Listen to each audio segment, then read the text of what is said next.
One evening at the Grand Opera House, a group of amateur actors put on a war drama, starring Leela, the principal child of the egg and poultry king, who mesmerized the audience with her performance.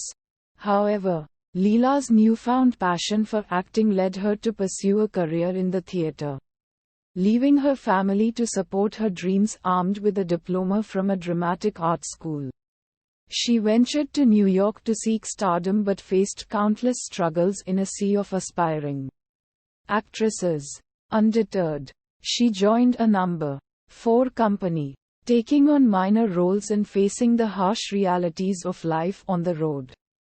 Eventually, a seasoned actress encouraged her to persevere. But Leela returned home disillusioned, realizing the tough road ahead. Despite her dreams, she found comfort in her family and the support of her friends during home talent benefits, where true friendship was found amongst the applause and hisses.